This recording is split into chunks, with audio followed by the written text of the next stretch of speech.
Bismillahirrahmanirrahim. Assalamualaikum warahmatullahi wabarakatuh.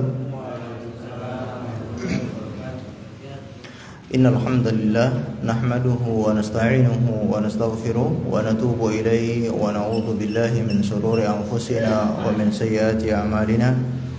May yahdihillahu fala mudilla lahu wa may yudlil fala hadiya lahu. Wa asyhadu an la ilaha illallah wahdahu la syarika lahu wa asyhadu anna Muhammadan abduhu wa rasuluh la nabiyya wa la rasula ba'dah. Allahumma salli wa sallim wa zid wa barik wa an'im ala nabiyyina Muhammadin wa ala alihi wa sahbihi ajma'in. Ma'asyiral muslimin wal muslimat, kaum muslimin dan muslimat rahimakumullah. Kita bersyukur kepada Allah Azza wa Jalla karena pada kesempatan pagi yang cerah ini Allah Subhanahu wa taala pertemukan kita semuanya di dalam taman-taman surga, di dalam majelis-majelis ilmu untuk sama-sama belajar. Dan ilmu yang kita pelajari adalah sebuah ilmu yang sangat agung, yaitu ilmu mengenal Allah Subhanahu wa taala.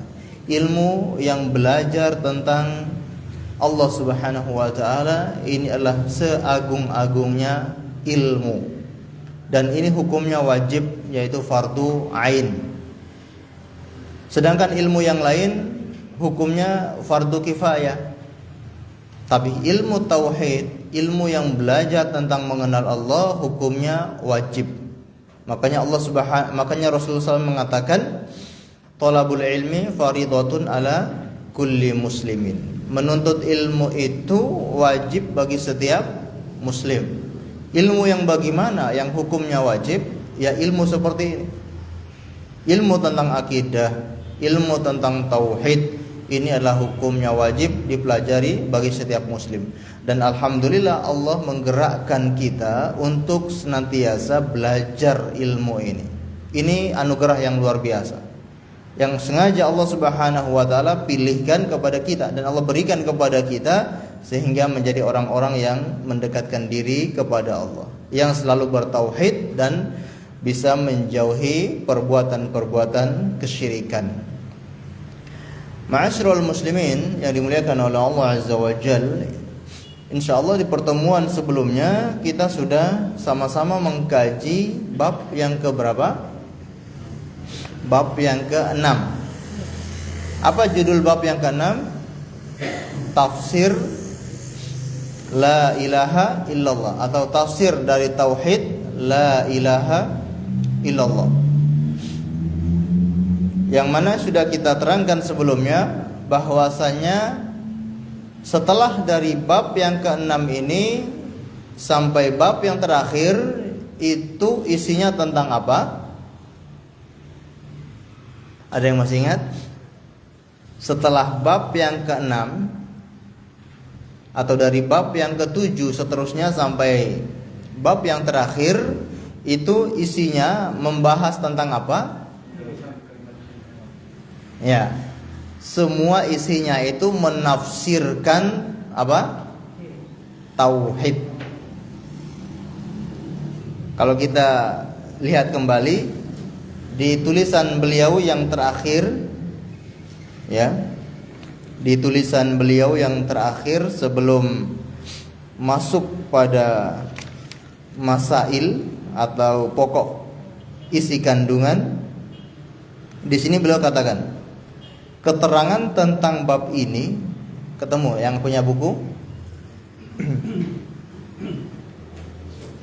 Kita coba kembali ke bab yang ke-6. Keterangan tentang bab ini, ketemu? Apalagi nggak ada buku ya. Halaman 26. Halaman 26. Keterangan tentang bab ini adalah pada bab-bab berikutnya. Adapun kandungan bab ini menyangkut masalah yang paling besar dan paling mendasar, yaitu tafsir tauhid dan tafsir syahadat. Jadi di sini memang beliau sudah mengisyaratkan bahwa setelah bab 6 ini, setelahnya bab ke-7 sampai seterusnya itu menjelaskan tentang ini, Yang dimaksud dengan menjelaskan tentang ini apa? Tafsiran daripada tauhid. Dan kita juga sudah menyinggung makna tafsir itu mengandung dua pengertian. Menjelaskan makna kandungan tersebut atau menyebutkan kebalikannya. Jadi metode di dalam menafsirkan itu ada dua. Menafsirkan dengan menyebutkan makna-maknanya atau menyebutkan kebalikan-kebalikannya. Misalkan kita contohkan apa tafsirannya kenyang. Kalau ada yang mau mendefinisikan ya silakan ya. Kenyang adalah kondisi perut di mana terisi dengan makanan dan minuman. Contoh ya, kalau ada yang mau mendefinisikan seperti itu ya. Ini menafsirkan makna apa? Kenyang. Atau menyebutkan kebalikan daripada kenyang. Apa itu kenyang? Kenyang adalah lapar. Apa kebalikan daripada lapar? Kenyang adalah tidak lapar gitu. Apa itu kenyang? Kenyang adalah tidak lapar. Jadi dengan menyebutkan kebalikannya itu sama saja dengan menafsirkan hal tersebut. Nah, beliau di dalam menafsirkan tauhid ya dengan menyebutkan kebalikannya. Apa kebalikan daripada tauhid? Syirik. Nah, maka bab-bab yang beliau susun setelah ini berbicara tentang kesyirikan. Supaya kita tahu jangan sampai terjerumus di dalam kesyirikan itu, karena itu akan merusak tauhid. Bisa dipahami sampai sini ya? Baik. Dan perlu kita ingatkan bahwa ketika kita belajar masalah tauhid ini, itu bukan semata-mata di pikiran kita itu menghukumi orang lain. Contoh ketika kita belajar tentang syirik, yang ada dalam pikiran kita membayangkan tetangga saya pernah begini, tetangga saya pernah datang ke sini. Bukan itu tujuannya. Bukan untuk menghukumi itu. Tapi kita belajar ini supaya kita menjaga diri kita jangan sampai terjerumus di dalam perbuatan syirik. Ya. Karena ada orang yang ketika belajar tauhid yang dia bayangkan adalah orang lain, sehingga dia menyimpulkan begini dan begitu. Ini bukan tujuan kita belajar. Tapi tujuan kita belajar memahami dan melindungi, menjaga diri kita dari perbuatan syirik. Baik, bab yang ketujuh judulnya adalah termasuk syirik memakai gelang, benang dan sejenisnya sebagai pengusir atau penangkal mara bahaya. Kalau dalam tulisan Arabnya minasyirki ya, termasuk kesyirikan. Dan namanya kalimat termasuk kesyirikan ya, berarti syirik itu tidak hanya satu macam. Syirik itu ada bermacam-macam jenisnya, macamnya, sehingga beliau menyebutkan termasuk kesyirikan. Atau bagian daripada syirik adalah memakai gelang, benang dan sejenisnya. Di sini beliau membawakan contoh memakai gelang, benang, kemudian dan sejenisnya. Berarti jenisnya itu tidak hanya gelang dan benang, melainkan masih banyak jenis-jenis kesyirikan yang model seperti ini. Baik, kira-kira dari judul ini dia membahas model syirik yang seperti apa? Paham gak ini? Kira-kira dari bab ini dia membahas model syirik yang seperti apa? Ya, membahas model syirik seperti jimat. Kita sering menyinggung ya jimat-jimat. Nah, ini kita memperinci membahas masalah jimat itu. Jadi bab ini lebih khususnya dia membahas tentang jimat. Nah, contohnya jimat seperti apa? Memakai gelang atau memakai benang dan sejenisnya. Karena jenis dari jimat itu tidak hanya satu, melainkan banyak macam jimat. Contohnya apa? Tadi ini benang atau gelang. Contoh yang lain seperti apa jimat? Kalung. Ya, kalung. Apa ada yang lain? Keris. Ya. Apa lagi contoh jimat? Sabuk pengaman. Sikap. Diisi di dalam sabuk maksudnya. Atau memang sabuknya? Oh itu. Sabuk itu terbuat dari, ya seperti sabuk biasa, tapi ada isinya. Sabuk, ya. Namanya sikap. Oh, dimasukin dompet.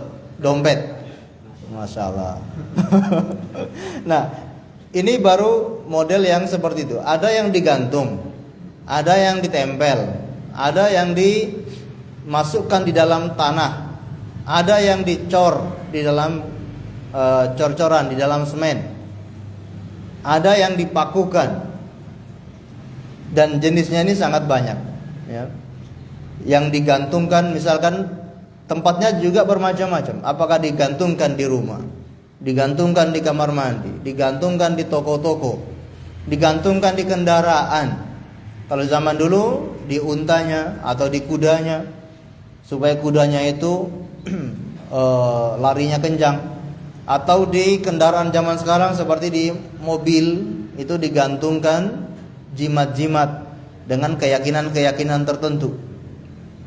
Nah, ini semua adalah jenis-jenis daripada jimat. Tujuannya apa? Memakai ini semua sebagai pengusir atau penangkal mara bahaya. Apa bedanya pengusir dengan penangkal? Ada bedanya atau tidak? Apa itu?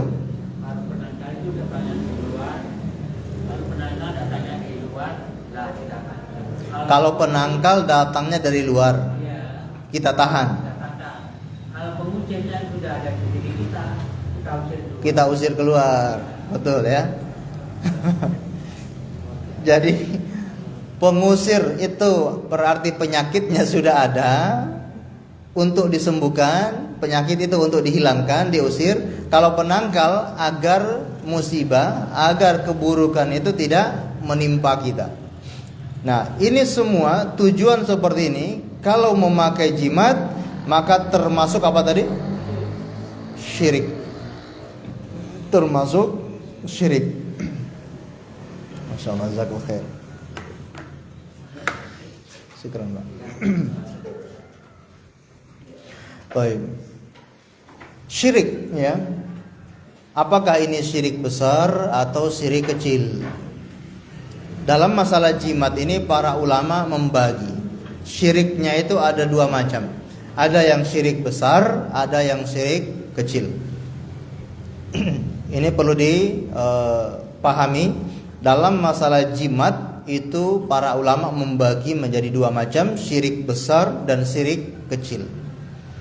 Kalau orang meyakini jimat itu bisa berfaedah, bisa mendatangkan manfaat dan mencegah mudarat dengan sendirinya, maka jatuh dalam syirik besar. Tapi kalau jimat itu dia jadikan hanya sebagai perantara, hanya sebagai sebab untuk mencegah dirinya dari keburukan atau untuk mendapatkan manfaat, maka jatuhnya syirik kecil.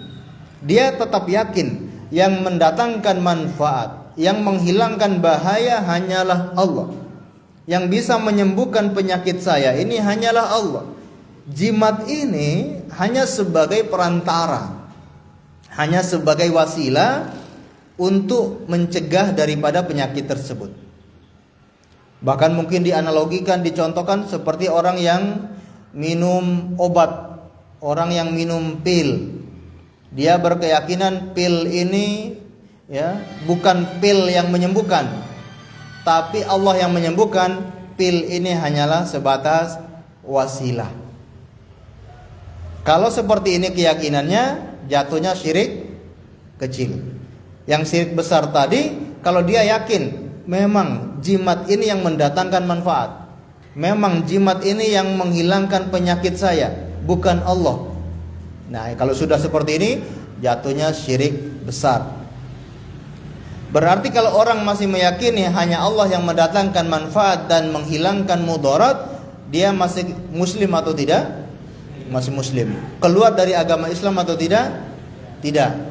Jadi meskipun orang memakai jimat, bisa jadi dia masih beragama Islam. Dia tidak keluar dari Islam karena dia meyakini jimat itu hanya sebagai sebab. Nah, maka perlu kita jelaskan dan perlu kita ketahui tentang apa itu sebab. Karena membahas masalah jimat itu kaitannya membahas masalah sebab. Membahas masalah sebab. Karena ya, orang ketika mencari sebab, ada sebab-sebab yang diketahui secara penelitian, ada sebab-sebab yang diketahui kecuali dengan wahyu. Nah, ini kalau seandainya ada sebab-sebab yang tidak diketahui dengan penelitian, sementara dalil dan wahyunya tidak ada, maka dari mana dia tahu kalau ini punya sebab?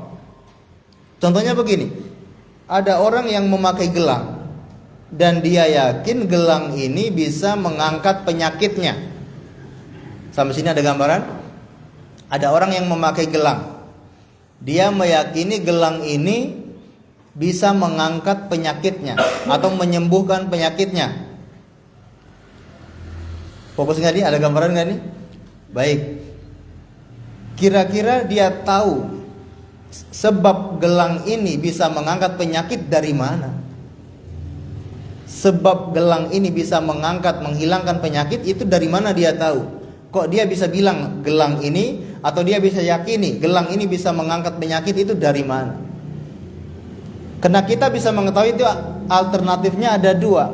Apakah karena ada dalil atau karena pembuktian secara penelitian atau tajribah, ya.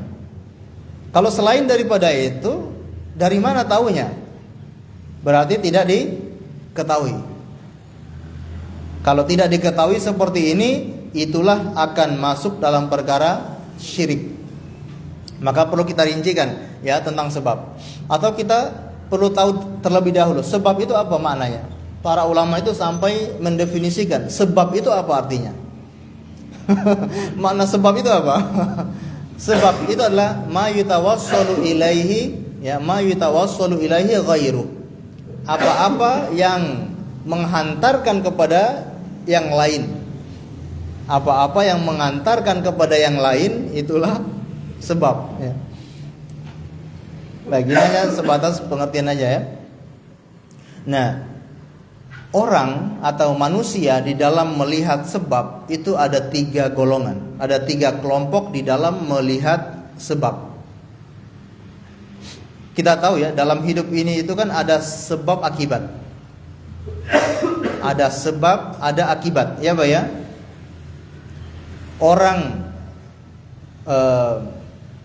Orang kenyang itu akibat. Sebabnya apa? Makan. Karena dia makan, akibatnya kenyang. Orang misalkan orang membakar, sebabnya dia membakar, akibatnya terbakar. Ya, maksudnya yang bisa dibakar ya. Kalau nggak bisa dibakar ya beda lagi. Dia membakar, ya, akibatnya terbakar. Atau dia menyalakan api, ya, akibatnya panas. Ada sebab, ada akibat. Atau karena dia menyiramkan air, akibatnya menjadi basah. Ini sebab akibat. Bisa dipahami? Nah, manusia di dalam melihat sebab akibat ini ada berapa tadi? 3 kelompok. Yang pertama, orang yang tidak percaya dengan sebab. Orang yang tidak percaya adanya sebab. Akibat dia percaya, tapi sebab itu dia nggak percaya. Berarti akibat ini terjadi karena apa? Ada orang yang nggak percaya sebab, tapi dia percaya akibat. Ya, ini orang yang menolak sebab. Jadi mereka berkeyakinan bahwasanya akibat itu muncul sebagai tanda. Akibat itu muncul karena adanya tanda. Jadi bukan sebab, tapi tanda. Atau begini contohnya ya, munculnya bintang tertentu, tanda musim tertentu. Munculnya bintang tertentu itu tanda musim tertentu. Jadi musim itu sebabnya bukan karena bintang. Musim tertentu ini sebabnya bukan karena bintang. Paham seperti ini? Atau kita balik, bintang itu ya bukan sebab terjadinya musim ini. Adanya bintang ini bukan sebab terjadinya musim tertentu. Kita katakanlah musim panas. Bintang ini bukan sebab adanya musim panas. Tapi musim panas atau bintang itu adalah hanya tanda kalau terjadi musim panas. Sampai sini ada gambaran ya? Baik. Atau contoh yang lain ya. Pisau yang tajam kemudian digerakkan di atas buah ya semangka misalkan. Pisau yang tajam digerakkan di atas buah semangka, akhirnya buah semangka itu terbelah. Jadi mereka mengatakan ya, semangka ini terbelah bukan sebab pisau. Buah semangka ini terbelah bukan sebab pisau yang tajam yang digerakkan tadi, bukan itu sebabnya. Tapi pisau ini tanda akan terbelahnya buah semangka. Bingung atau bingung? Nah, itulah pendapatnya mereka ya. Orang pun nggak bisa memahami dan sulit memahami. Pisau yang tajam itu bertanda akan terbelahnya buah semangka. Jadi siapa yang membelah? Allah Subhanahu wa taala. Jadi mereka menganggap pisau ini tidak punya daya dan upaya untuk membelah buah semangka ini, tapi Allah yang membelah buah semangka ini. Sehingga mereka tidak percaya adanya sebab. Kalau orang yang percaya adanya sebab bagi keyakinan ini, orang ini telah berbuat syirik. Karena dia menyamakan pisau dengan Allah Subhanahu wa taala. Sampai seperti itu. Kira-kira ini keyakinannya siapa? Atau pemahamannya siapa? Asy'ariyah. Ini keyakinannya golongan Asy'ari. Dan kita yakin mereka yang mengaku Asy'ariyah enggak paham juga tentang masalah ini. Karena hampir kita semua pasti menerima adanya sebab, adanya akibat. Yakin ya, kita pasti orang awam sekalipun akan paham kalau di dunia ini ada sebab, ada akibat. Dan itu yang kita namakan dengan sunnatullah. Sunnatullah itu adalah adanya sebab, adanya akibat. Dan Allah Subhanahu wa taala yang ciptakan itu semua. Allah yang ciptakan sebab, Allah juga yang ciptakan akibat. Dan semua mengalir dengan sunnatullah. Nah, kalau ada yang keluar dari sebab akibat, itulah yang disebut dengan mukjizat. Kalau ada yang keluar dari sunnatullah ini, itulah yang dinamakan apa? Mukjizat. Kita tahu api itu sebabnya panas. Sebabnya api, akibatnya panas. Tapi Allah bisa merubah sebab akibat ini sehingga api itu tidak menjadi panas. Contohnya apa? Nabi Ibrahim alaihissalam.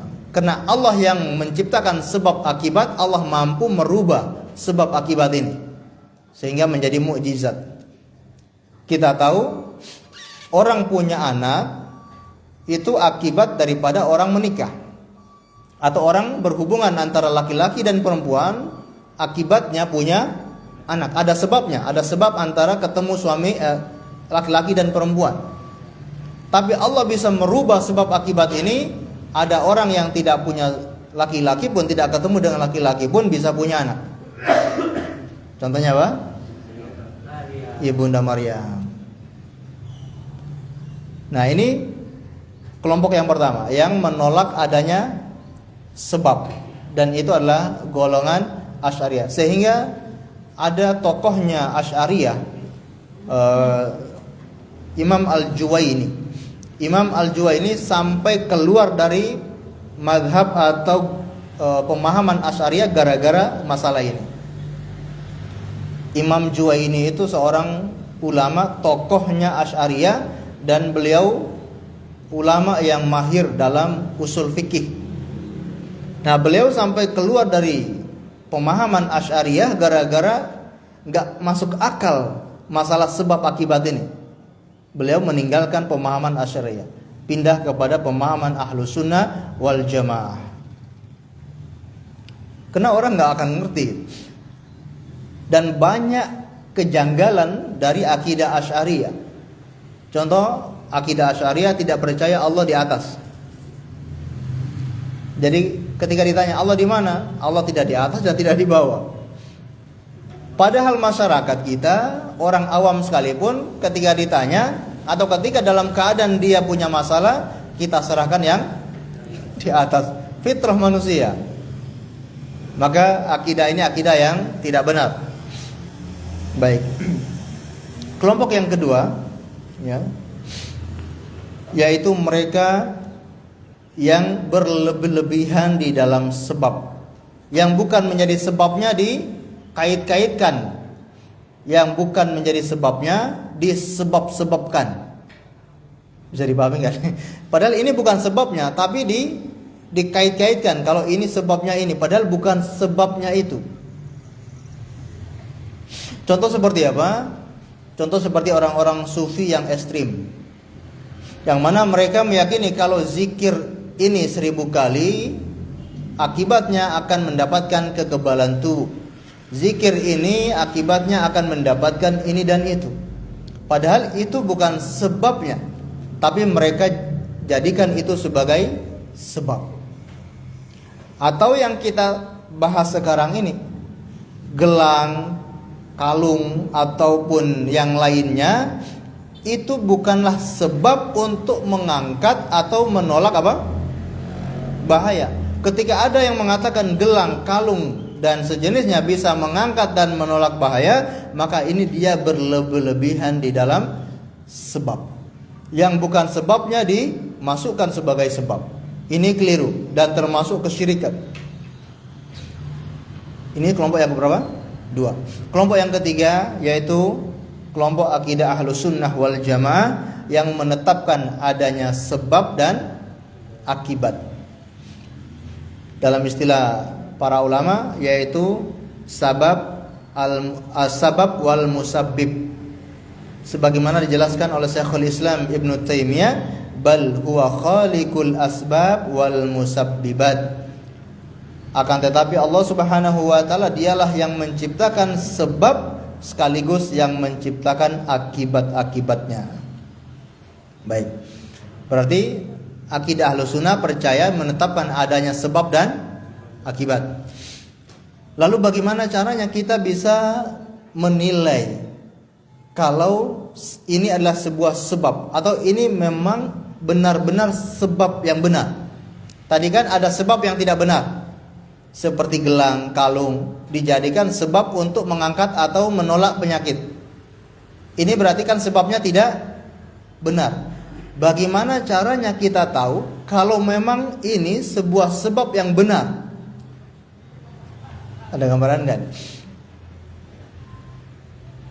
Dari mana kita tahu kalau memang ini betul-betul sebab yang syar'i, sebab yang benar?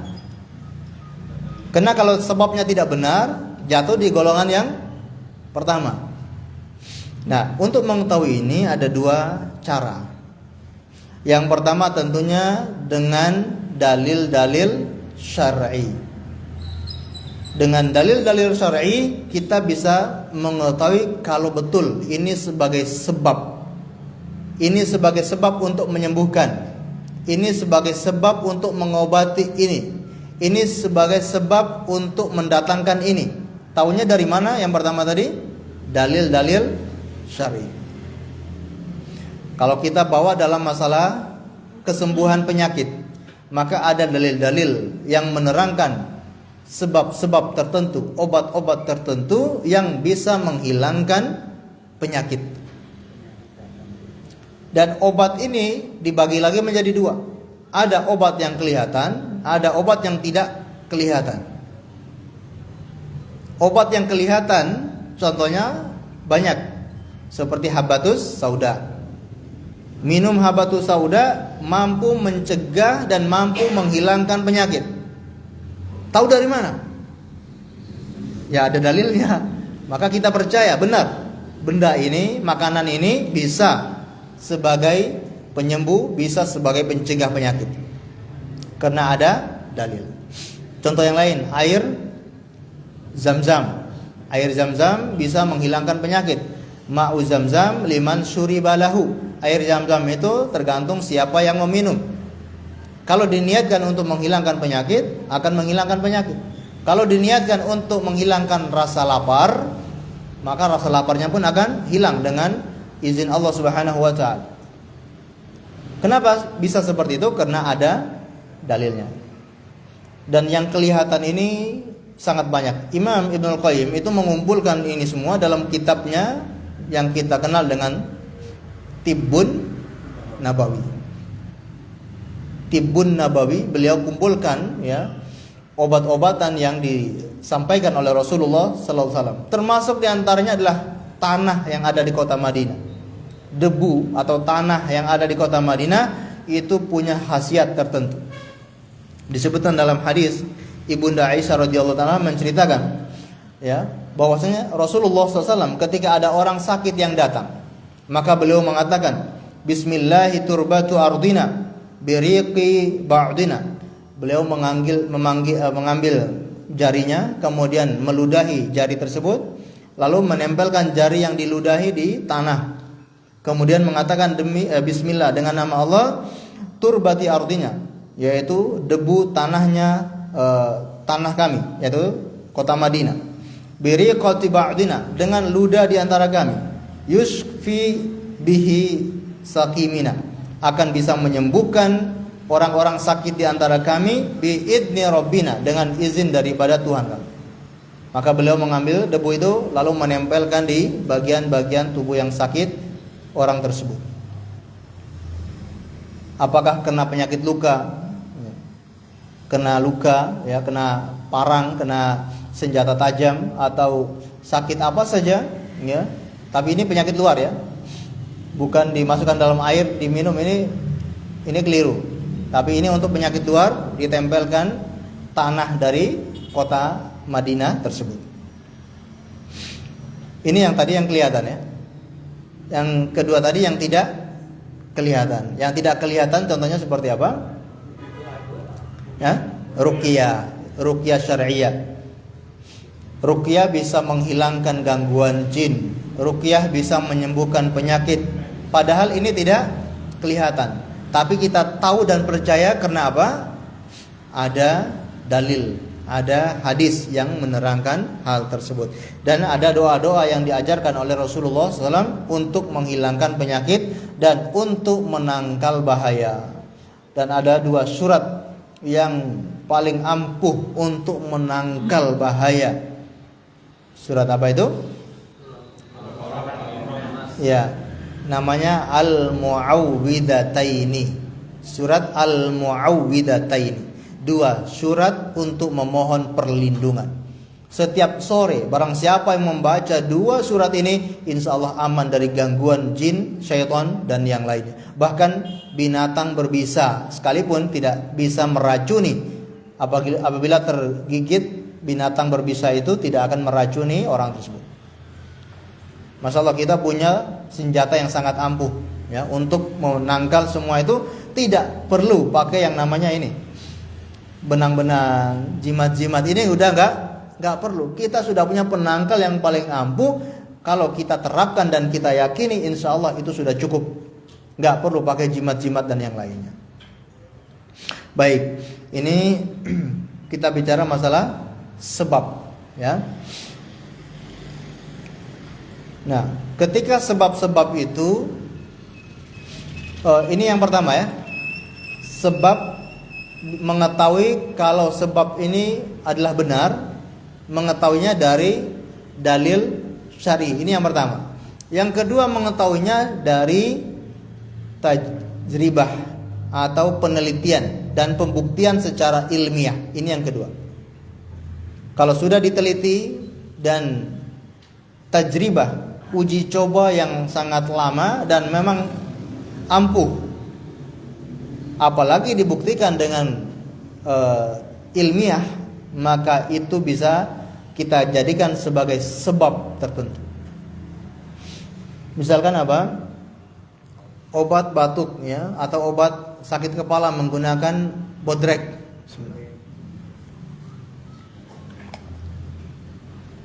Tahu dari mana kalau bodrek ini memang buat sakit kepala? Dari penelitian. Atau antimo, ya, orang mau bepergian jauh, mau safar, minum antimo. Kenapa yang diminum antimo? Kenapa nggak minum obat sakit kepala atau obat sakit perut? Karena pembuktian kalau obat ini khasiatnya untuk antimo, maka dia mencegah terjadinya mabuk, ya, terjadinya mabuk kendaraan. Nah, seperti ini boleh. Kenapa? Karena sudah teruji, sudah terbukti secara ilmiah. Namun syaratnya harus sesuai dengan kadar dan ketentuannya. Jangan sampai obat sakit kepala kita gunakan untuk sakit perut. Jangan sampai obat luar kita gunakan untuk obat dalam. Ini berarti tidak sesuai dengan ketentuan. Meskipun dia meyakini Allah yang menyembuhkan, kalau dengan cara seperti ini berarti ikhtiarnya itu keliru, ikhtiarnya salah. Baik. Nah, ini cara kita untuk mengetahui kalau sebab itu benar. Kalau selain daripada ini, maka berarti ini tidak ada sebabnya.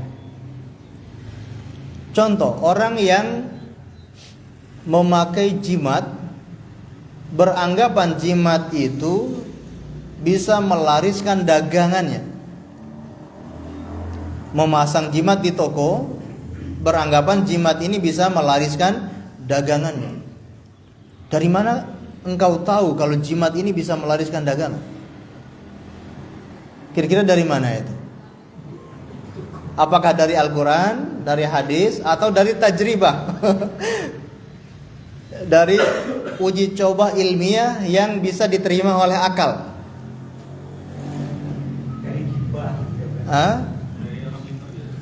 Nah, karena tidak ada, itulah syirik. Karena tidak ada bisa dibuktikan, tidak ada dalil yang menerangkan, maka jatuhnya ini termasuk perbuatan syirik. Baik. Kita lanjutkan, ya. Firman Allah Subhanahu wa taala. Beliau sekarang membawakan beberapa dalil. Di antaranya adalah firman Allah Subhanahu wa taala, "Qul afara'aytum ma tad'una min dunillahi in aradani Allahu bidurrin hal hunna kashifatu durrihi aw aradani birahmatin hal hunna mumsikatu rahmati qul hasbiyallah alaihi tawakkaltu alaihi yatawakkalul mutawakkilun." Baik. Katakanlah wahai Muhammad, afara'aitum, ya, katakan kepada orang-orang kafir, kepada orang-orang musyrik, tunjukkan kepadaku Tuhan-Tuhan apa-apa yang kalian seru, kalian sembah selain Allah Subhanahu wa taala.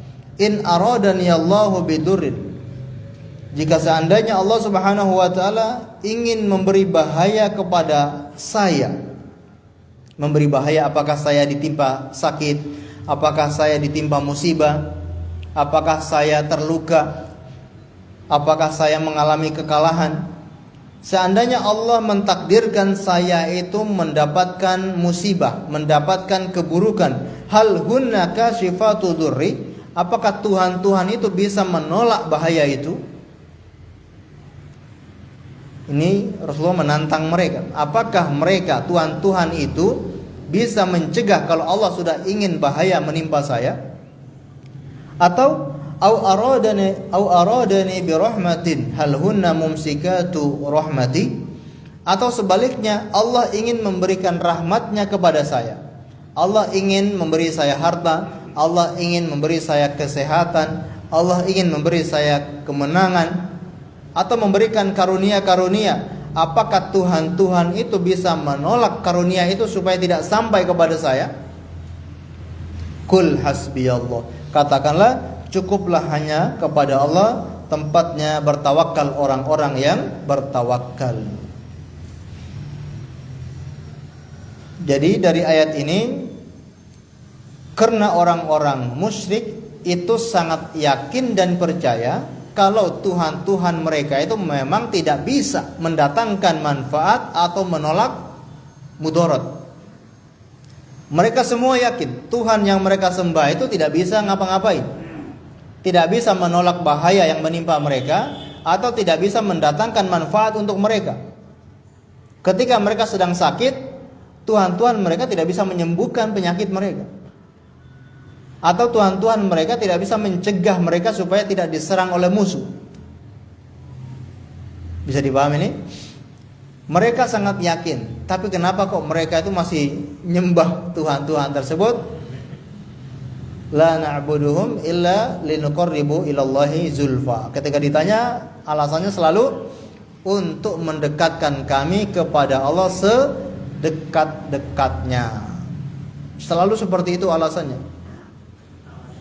Mereka jadikan ini sebagai wasilah untuk mendekatkan diri mereka kepada Allah Subhanahu wa taala.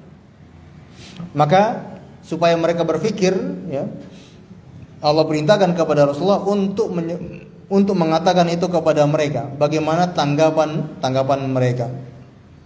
Lalu apa korelasinya dengan bab yang kita bahas ini? Ayat ini bercerita tentang Rasulullah mengatakan kepada orang-orang kafir bahwasanya Tuhan mereka tidak bisa mencegah mudarat atau tidak bisa mendatangkan manfaat. Sama halnya dengan jimat-jimat yang dipakai, jimat-jimat yang disimpan, itu semua sama halnya jimat-jimat itu tidak bisa mendatangkan manfaat dan tidak juga menolak bahaya. Kalau begitu ngapain pakai jimat? Untuk apa pakai jimat? Berarti di sini kadangkala logikanya tidak jalan, tidak berfungsi. Yang dikedepankan karena apa? Kepercayaan, ya. Karena ada orang yang bilang seperti ini, atau dulu orang tuanya pakai seperti ini, akhirnya dia ikut-ikutan. Nalarnya, akalnya tidak digunakan dengan sebaik-baiknya. Dan orang yang pakai jimat itu kadangkala bukan hanya orang-orang awam, intelektual sekalipun kadangkala masih pakai jimat. Sekolahnya, kuliahnya sampai doktor, bahkan sampai profesor, tapi masih pakai jimat. Di mana logikanya? Di mana kecerdasannya? Tidak dipakai untuk memikirkan hal-hal semacam ini. Makanya orang yang tidak menggunakan logikanya seperti ini masih dikategorikan orang-orang yang jahil. Orang-orang yang jahil. Meskipun mereka bukan bodoh dari sisi dunia, tapi kalau dari sisi agama, dari sisi akidah, maka termasuk orang-orang yang bodoh, yang mudah dibohongi oleh syaitan, karena tidak memakai logika tersebut. Kalau seandainya dia sedikit saja berpikir, insya Allah dia akan mendapatkan petunjuk. Makanya Allah sering gunakan kalimat ulil albab, ulil absar, orang-orang yang mau berpikir, yang mau merenung, yang mau memandang dengan tajam. Tapi kadangkala, ya, orang tidak punya waktu untuk merenungkan masalah ini sama sekali. Waktunya habis untuk berpikir masalah rumus ini, untuk berpikir masalah penemuan ini, tapi waktunya sama sekali tidak digunakan untuk merenungkan masalah agama, untuk merenungkan masalah akidah. Ini sebabnya, ya, tidak mau belajar agama. Ma'asyiral muslimin dan muslimat yang dimuliakan oleh Allah Azza wa Jalla. Kemudian kita lanjutkan, yaitu hadis yang dibawakan oleh Imran bin Husain radhiyallahu anhu. Beliau menuturkan bahwa Nabi Shallallahu Alaihi Wasallam melihat seorang laki-laki terdapat di tangannya gelang, ya, gelang kuningan, bukan emas, tapi gelang ini gelang kuningan. Maka beliau bertanya, Nabi Shallallahu Alaihi Wasallam bertanya kepada orang tersebut, ma hadhihi, apa ini? Qala minal wahina. Gelang ini yaitu untuk mencegah atau untuk menyembuhkan penyakit wahinah. Faqala inzi'ha fa innaha la yaziduka illa wahnan. Sesungguhnya ini tidak akan, ya, qala inzi'ha, lepaslah, karena sesungguhnya ini tidak akan menambah kecuali rasa sakit. Gelang ini tidak akan menambah kecuali rasa sakit. Fa innaka law mitta wa hiya 'alaika ma aflahta abadan. Seandainya jika engkau meninggal dunia dan gelang ini masih ada pada dirimu, maka engkau tidak akan beruntung selama-lamanya. Ini menunjukkan bahayanya memakai gelang-gelang seperti ini. Ya, memakai gelang-gelang dengan tujuan untuk mengangkat penyakit atau menolak bahaya. Dan di sini Rasulullah bertanya, ya, mahiyah, apa ini? Para ulama berbeda pendapat, atau ada dua pendapat dalam memahami kalimat pertanyaan ini. Sebagian beranggapan mahiyah itu adalah untuk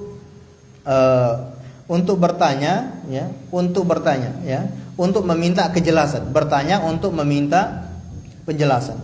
Apa ini? Jadi sebelum Rasulullah menegur, beliau bertanya terlebih dahulu, apa maksud Anda? Apa tujuan engkau makai gelang ini? Maka dijawab oleh sahabat tersebut, qala minal wahina. Gelang ini untuk mencegah rasa sakit. Pemahaman yang kedua, apa ini? Maksudnya adalah, ya, istifham al-inkari. Apa-apaan ini? Jadi kalau tadi apa ini untuk meminta kejelasan, yang kedua apa? Apa-apaan ini? Ini bahasa kita, ya, biar mudah aja. Maksudnya istifham al-inkari, bertanya untuk mengingkari. Ya, apa-apaan seperti ini? Jadi beliau melihat ada kemungkaran di situ, maka beliau mengingkari, bertanya dalam bentuk untuk mengingkari. Ya, apa-apaan ini? Dan dua-duanya benar. Dan kata para ulama yang lebih roji adalah yang kedua ini, yaitu untuk mengingkari, apa-apaan ini? Maka kata sahabat tersebut minal wahinah, yaitu untuk menyembuhkan penyakit wahinah. Penyakit wahinah itu apa? Penyakit yang ada di persendian. Ya, penyakit yang ada di persendian. Kalau kambuh, ya, biasanya sangat sakit. Apakah penyakit asam urat atau penyakit rematik, ya, dan yang lainnya.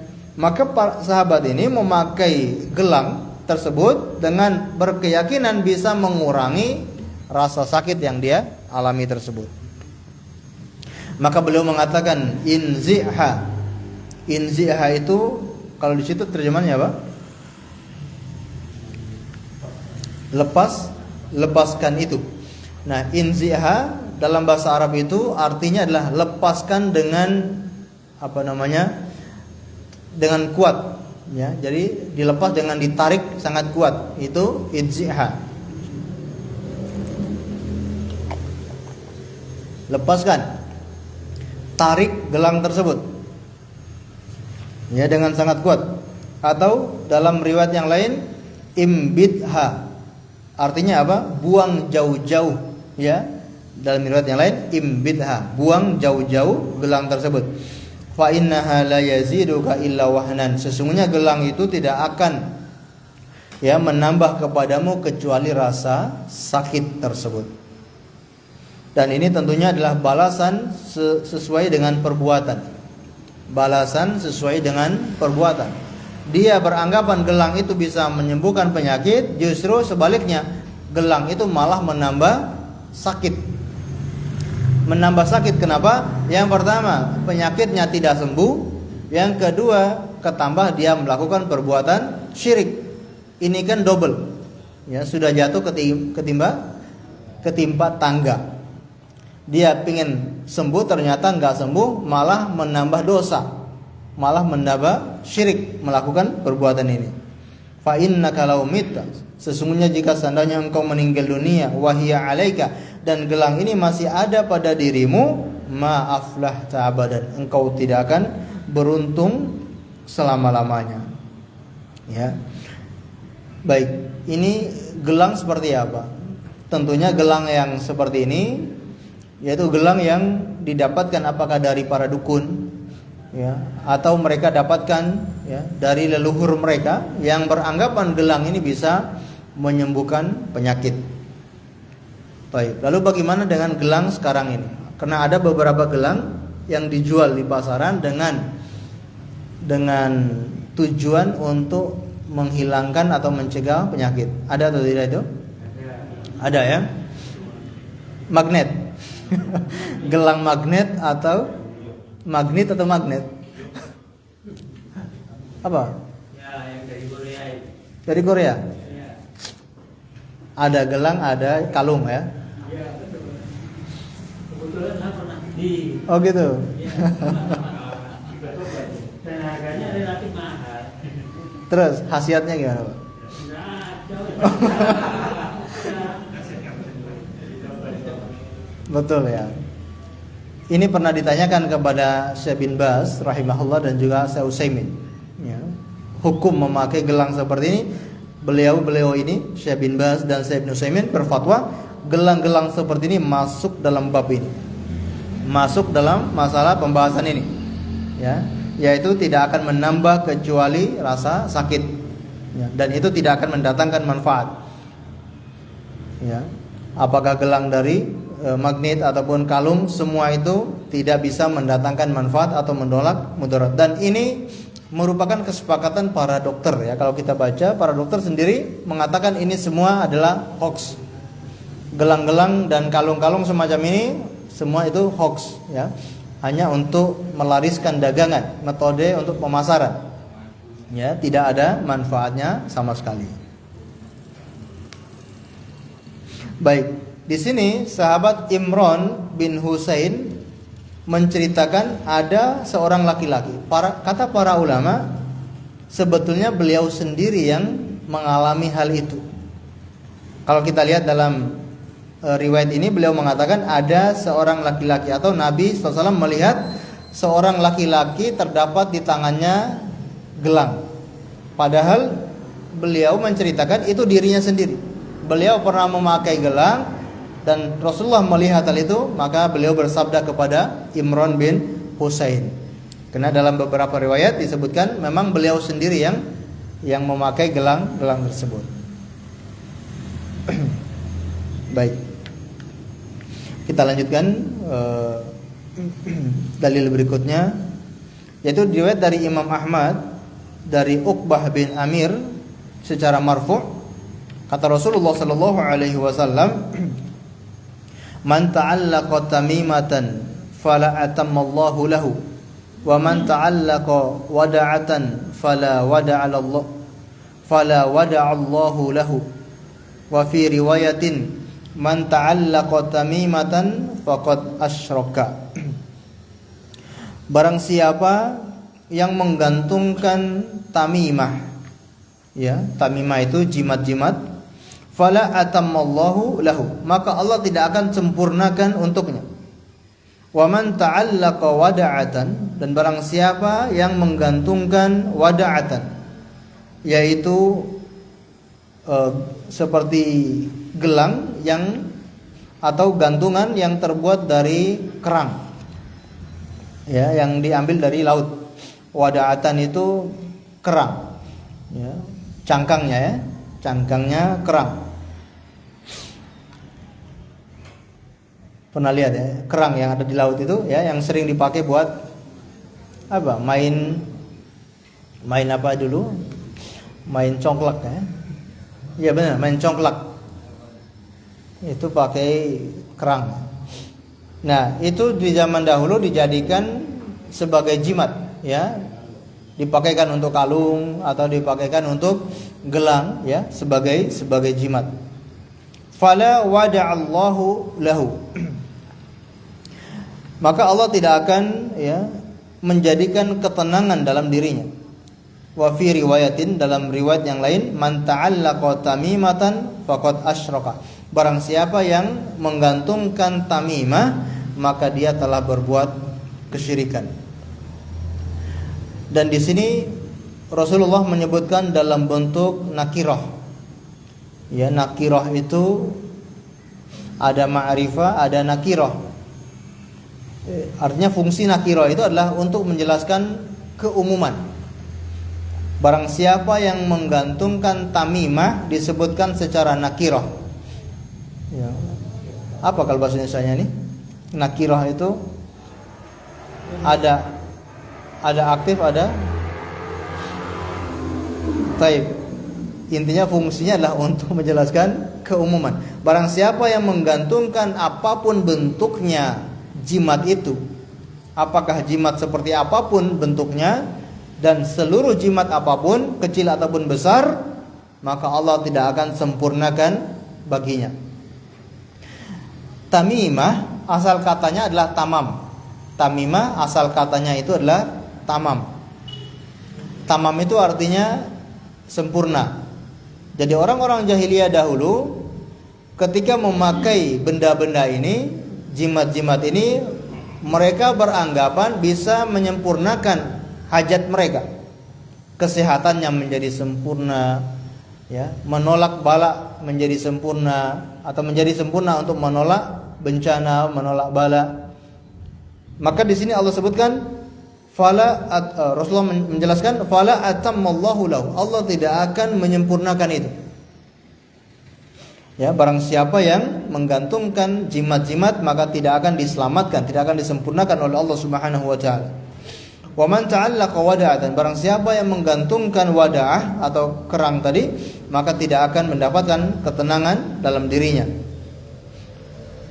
Pada riwayat yang lain, barang siapa yang menggantungkan tamimah maka dia telah berbuat kesyirikan.